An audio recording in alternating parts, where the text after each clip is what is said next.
Hello, this is Jock and coach of the San Francisco Cinderace. Today I'll be doing my team builder video for my Week 8 opponent, the Jacksonville Jolteon.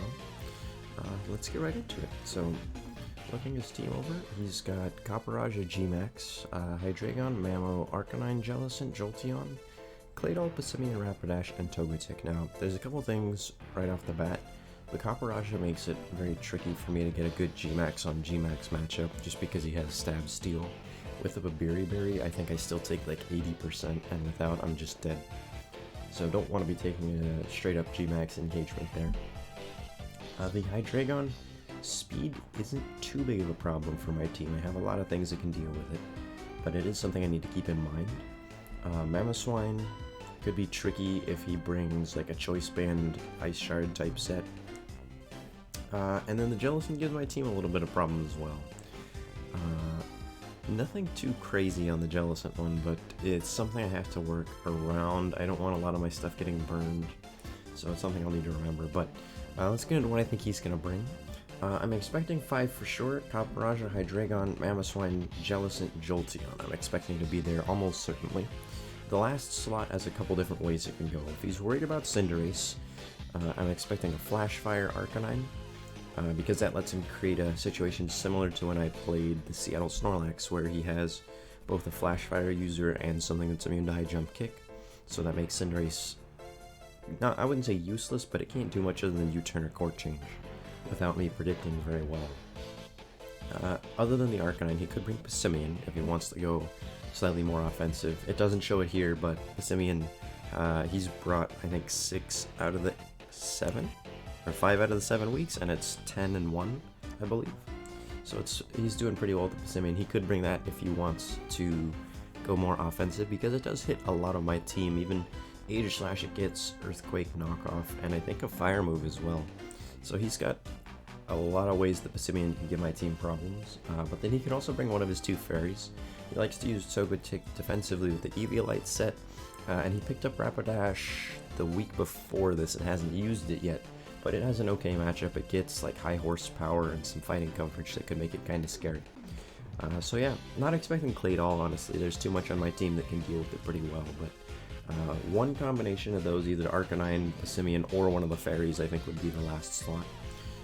Looking at all of this, he has hazards. Copperaja G-Max is going to be setting up Steel Spikes almost certainly. Like I said, I don't expect Claydol, and he hasn't run a Mamoswine Stealth Rock set yet, so it's possible, but unlikely. Heal Bell, we aren't using in the game. He does have Wish support, and I think he's run Jolteon with Wish in the past, but that doesn't worry me too much. And then on priority, this is one of the things that gives me some trouble. So Extreme Speed Arcanine could be a little scary. I have Aegis Slash is immune to it, but then it takes a lot from Flare Blitz. And then Mamoswine with Ice Shard does a lot. Ice Shard one-shots the Flygon, even if it's not Choice Band or Life Orb or something like that, and it's a good cleanup move for the rest of my team, so something I'll have to play around. But let's get into the team builder itself. So my team this week was Cinderace, Vaporeon, Aegis Slash, Grimmsnarl, Flygon, Silvally. Now, starting with the Cinderace, I went with a Choice Scarf set that is Adamant. So standard moves, Hydro Ball, High Jump Kick, U-turn, Court Change. I want to be able to Court Change the Steel Spikes if I get the opportunity. From what I've seen, probably not likely unless I get a really good switch in for the Cinderace, but I want to have it just in case rocks are there. The 252 speed without the nature still lets me outspeed everything that's Choice Scarfed except Jolteon. So I wanted it mainly to deal with Hydreigon if he Choice Scarfs it, because High Jump Kick's like an 80% chance to kill in one shot. So that was the big one. It has a 83% chance to one-shot the Mamoswine, and then it 2-shots most of the rest of his team with Pyro Ball. It even does half to G-Max Copperaja, so very solid. It's going to clean up a couple things this week I'm expecting, and it's kind of my safety net, because I'm not sure what he wants to Scarf. He has a couple things he could do it too, so that's the Cinderace set. The Vaporeon is physically defensive. I was debating if I needed to run specially defensive for the Jellicent, because it does get grass moves, but looking it over as a physically defensive Vaporeon, like stuff like Giga Drain and Energy Ball is only doing like 20%, so it's not enough to warrant going full special defensive. especially when I want to be able to wall stuff like the Arcanine, the Copperaja, that sort of thing. So we went defensive, and we took Scald, Yawn, Shadow Ball, Wish. Even as a defensive set, Vaporeon becomes a very good Jellicent switch, and it's immune to Scald. Shadow Ball doesn't do much, and if he's carrying Grass, it's not the end of the world. Vaporeon doesn't carry or getting burned. It's special, and it has leftovers. So it's a good switch in there because it's got Yawn, Shadow Ball to deal with it, Wish to help heal stuff back up, and Scald the Fish for burns on some of his physical attackers. I think it's going to be very important for how I use Vaporeon, because if it goes down early and I haven't gotten a kill or stalled out a G-Max or something with it, then I'm going to be in trouble. Next up we have Aegislash. So we have a mostly specially offensive with some defensive investment and a Shuca Berry. The Shuca Berry, because I was thinking Air Balloon could be the way to go on some of the teams I was trying out, but with Flygon I don't need it. So I figured Shuca Berry was safer, that way it doesn't get popped if I switch into something. And then we've got Flash Cannon, Shadow Ball, Close Combat, King Shield. Now, the reason I went special, it's not as good into Jellicent as something like a Swords Dance physical set could be, but the prospect of getting Will-O-Wisp if I switch in is a problem, so I want to be special so I can still do damage. I'm carrying Close Combat because it can clean up Copperaja if it's at like 30 or 40% while G-Maxed. It can do a bunch to the Hydreigon, it almost one-shots it. A couple other things. No, sorry, nothing else with Close Combat. Don't know what I was thinking. But Shadow Ball does over half to the Jellicent, it does like 80, so it two-shots it. Flash Cannon one-shots the Mamoswine and does bunch to Rapidash, two-shots the Togetic. So Aegislash should be fairly useful this week with the Shuca Berry helping him take on Mamo. Maybe Passimian if it's Earthquake, but I don't think it's going to be. It's probably knockoff. We'll get to what I have for that in a minute. But next up we have Grimmsnarl.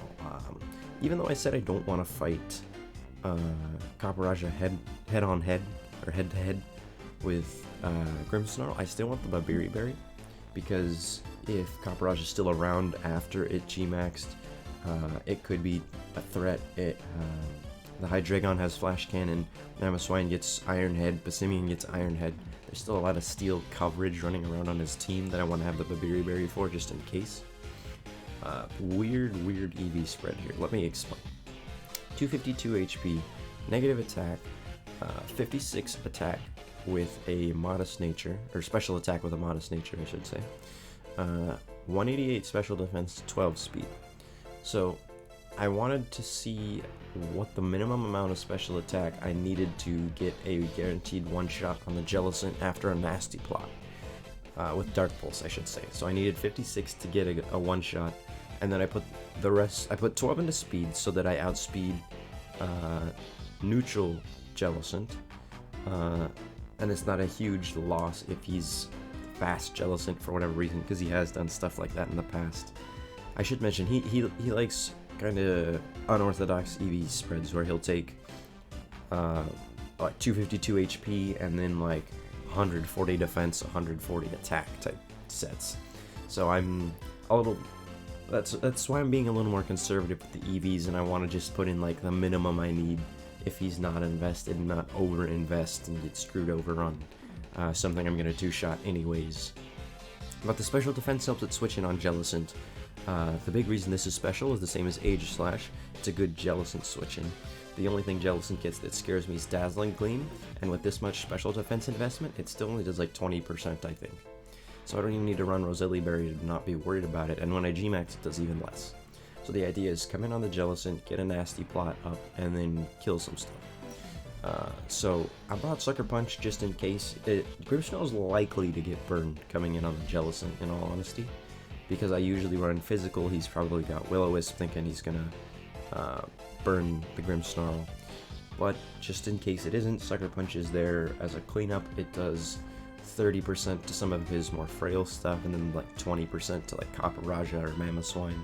So it's still a good cleanup priority move. But yeah, just two special stabs and then nasty plot with a little bit of special attack investment should let me do some good work. And then we got Flygon. I was debating on scarfing this or Cinderace, because looking at his team, Flygon outspeeds a lot of it, but the big one was Rapidash. Rapidash was 5 faster, and while I didn't think he scarfed it, if he brought it, I didn't want to risk it. So I ended up going Choice Band with Dragon Claw, EQ, U-Turn, Stone Edge. That lets me hit just about everything on the team. And then a standard set, 252 speed, 252 attack with 4 special defense. I thought about putting the 4 in defense, but it's not going to make a difference on Ice Shard, which is the main physical move I'm worried about, so didn't bother with that. Nothing too fancy on Flygon. He's really here to try and dodge Earthquakes, clean up Hydreigon if it's not Scarf, that type of stuff, so we'll see how it goes. But mainly here to dodge Earthquakes. Then we got Fighting Silvally this week. I haven't got any kills with Silvally, which I'm shocked by. I feel like it should have gotten kills, and that's not to say it hasn't been useful. There's been a lot of weeks where I've pivoted around effectively with it, and it's been helpful, but I haven't gotten any kills, so I'm trying to set up a sweeping Silvally this week, and Fighting Silvally can do a lot to his team. It hits Copperajah, Hydreigon, and Mamoswine with the Swords Dance. It one-shots everything but Max Defense Jellicent, one-shots Jolteon without the Swords Dance, one-shots Passimian with a Swords Dance, and it should one-shot the Rapidash with Iron Head after a Swords Dance, two-shot the Togetic. So everything except the Claydol. Even then, it's got Crunch. If I get a Swords Dance up, I'm expecting to be able to sweep at least 2 or 3 things with this. I had to bring Jolly because it speed ties with the Arcanine, and he's likely to bring Jolly, so we're going to have to just hope if Arcanine's there that the roll goes in our favor. But yeah, that's the team.